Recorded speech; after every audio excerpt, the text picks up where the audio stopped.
Hello, everyone. Welcome back. As you guys can see by the title and the thumbnail of this video, we are going to be talking about my favorite book women, aka my favorite female characters, aka the people that I think about all the time, even though they're fictional.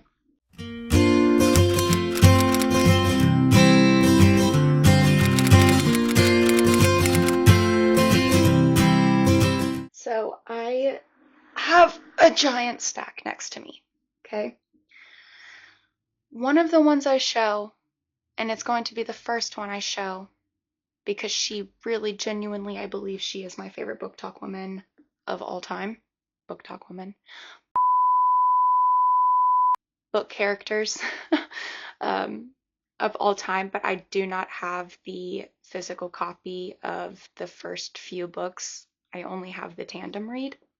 So if you heard the word tandem read,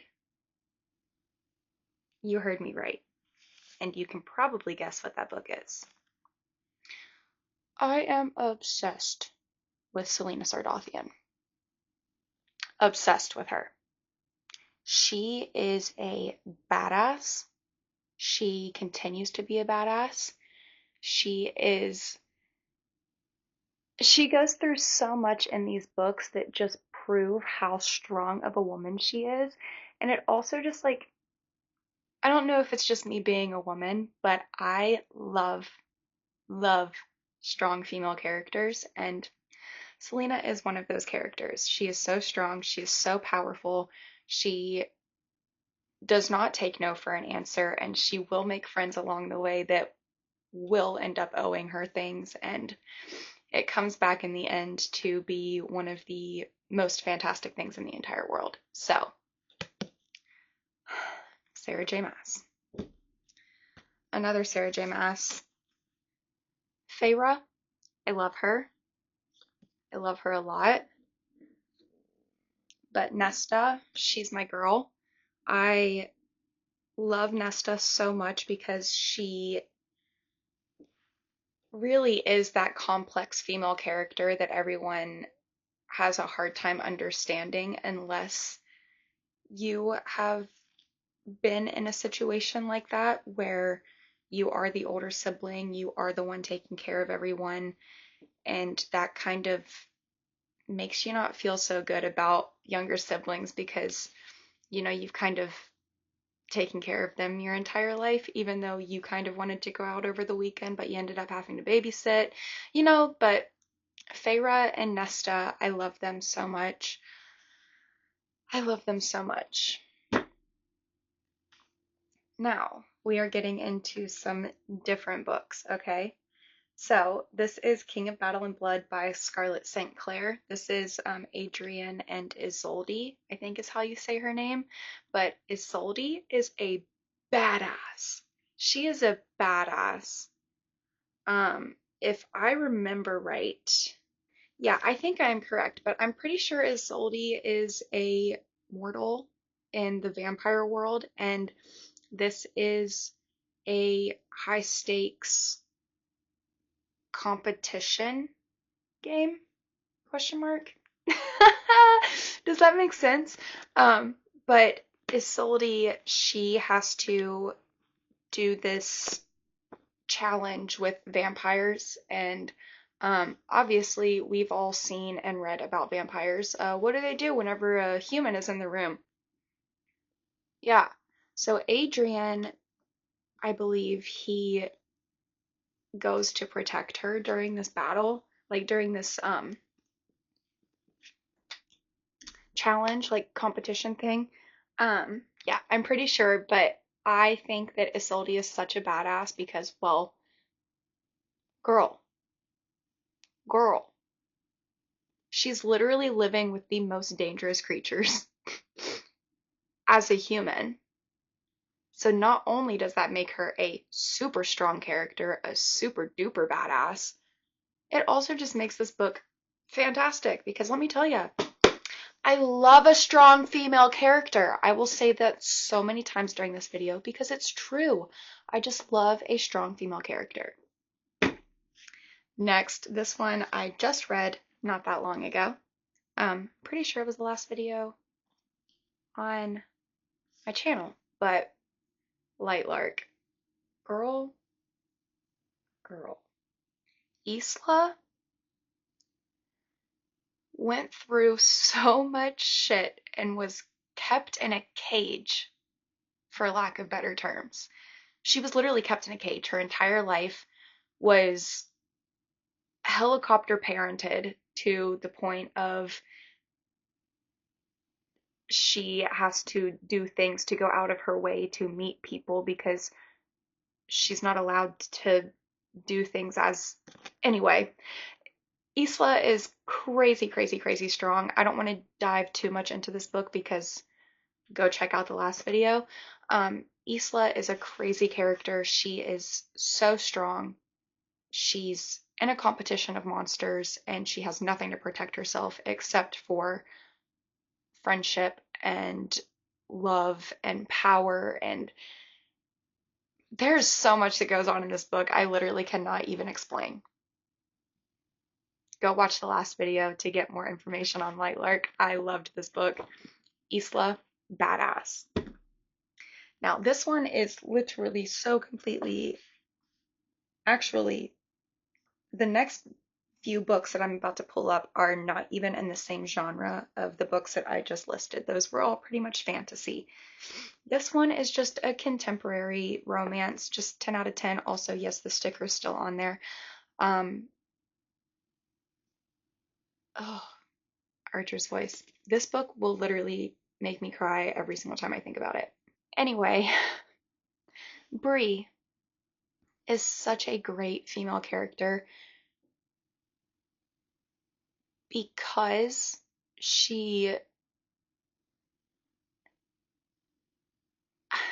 I don't want to say she goes out of her way to make people feel included and welcome, but she kind of did go out of her way to make Archer feel included and welcome.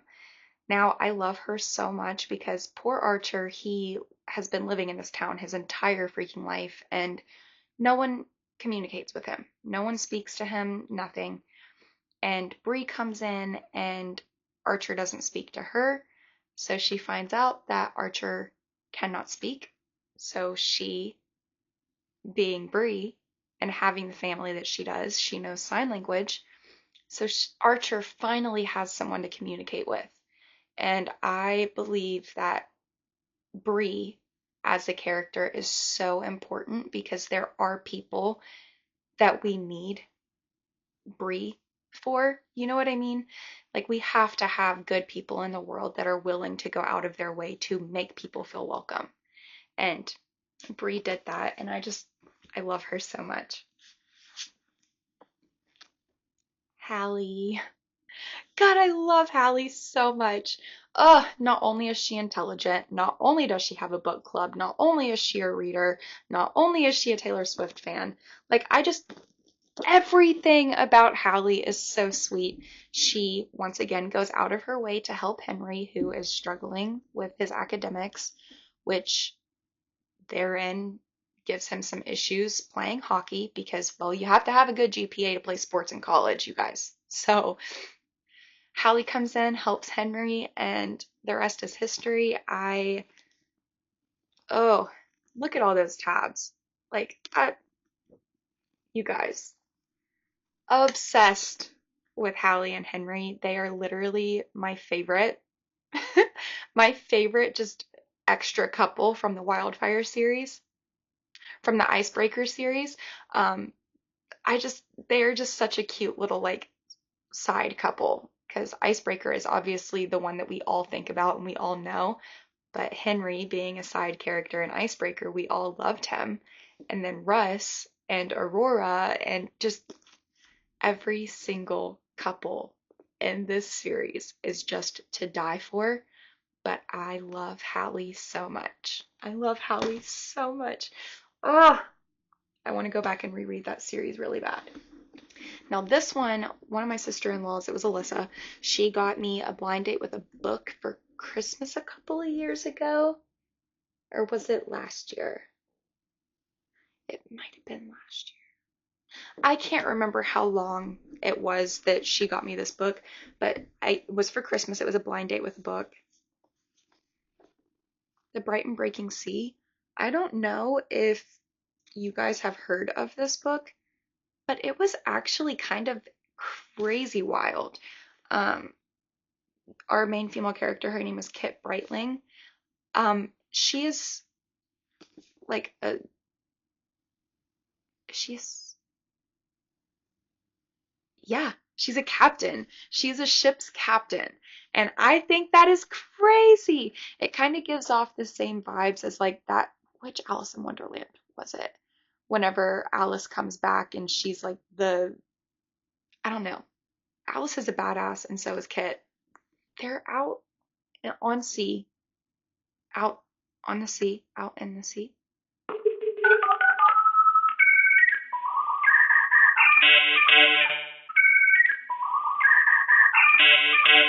They're sailing. But there is a lot of stuff that goes on in this, and Kit is the character that makes the world go around, basically. She can lead a ship, she's got a clever crew, um, but there's the fate of the queen and the country is at stake. So her and a veteran of the Continental War, they kind of group together to make everything okay again. Now, I only read the first book, and it's been so long since I read it. I do have the second book on my shelf. I just, well, haven't picked it up yet.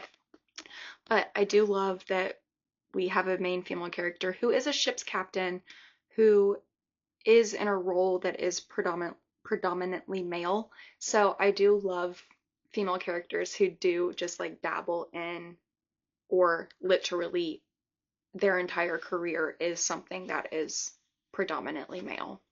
This one was a good book.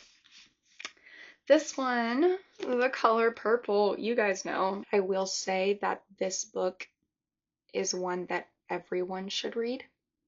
Everyone should read. Um, it was, as the back of the book says, it was deeply compassionate and beautifully imagined. I remember there being so many things like written in here where it was gorgeous, it was beautiful, but it was also some of the most devastating words I have ever read in my entire life. And you guys, Nettie and Sealy, I need you guys to read this book. Everyone needs to read this book.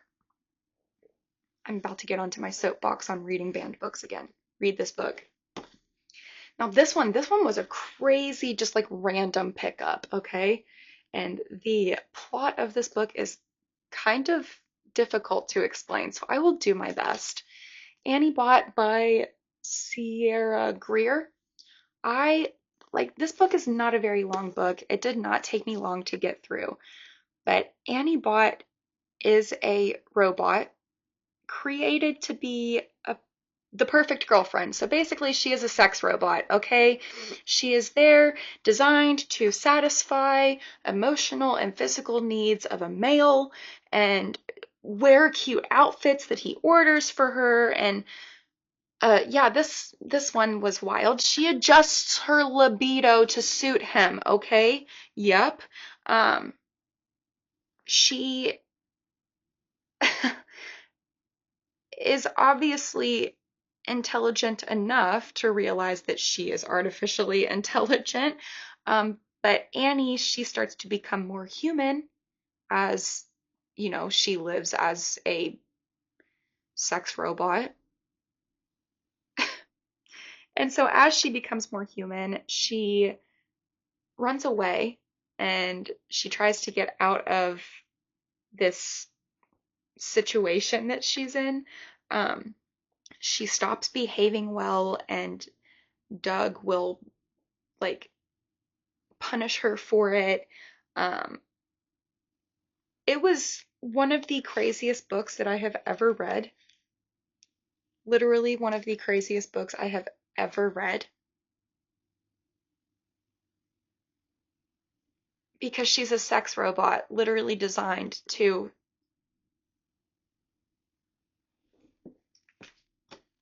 But Annie, she runs away because she becomes more human. She has her own thoughts.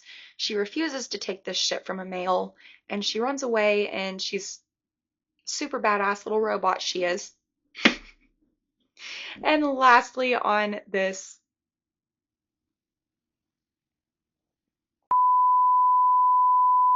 and the last book in this video is The Nightingale by Kristin Hannah. You guys know.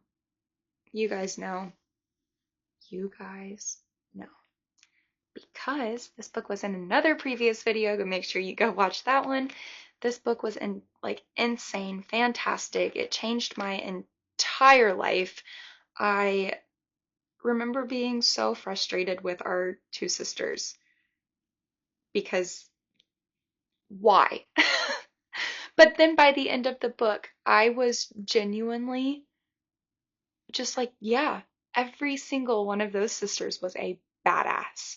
Not only did they help men in the war, not only did they have to deal with these pieces of shit Nazis that were living in their homes, they were sneaking around doing things for the men in this war. Okay? I don't think there's any more explanation needed. This book was insane. Changed my entire brain. Changed it all. Changed it all. Those are all of the books that I'm going to be talking about in this video. So let's do a recap. The Nightingale by Kristin Hannah. 10 out of 10. Annie Bot by Sierra Greer. You guys definitely need to read this one. It is so crazy. So crazy. The Color Purple by Alice Walker. It's a banned book. Read it. The Bright and Breaking Sea by Chloe Neill. Kit Brightling. 10 out of 10 female character. Love her. Ow! Daydream by Hannah Grace. 10 out of 10. You guys, all of these books are 10 out of 10, okay? Archer's Voice by Mia Sheridan. It's literally my favorite book I've read this year. Lightlark by Alex Aster. King of Battle and Blood by Scarlett St. Clair. Court of Thorns and Roses by Sarah J. Maas. And Throne of Glass by Sarah J. Maas. Too many good books, too many good female characters to talk about. It was hard to narrow it down this far. So with that being said, I hope you guys enjoyed this video. If you did, make sure you give it a thumbs up. Make sure you leave a comment downstairs. Make sure you subscribe, and I'll see you in the next one.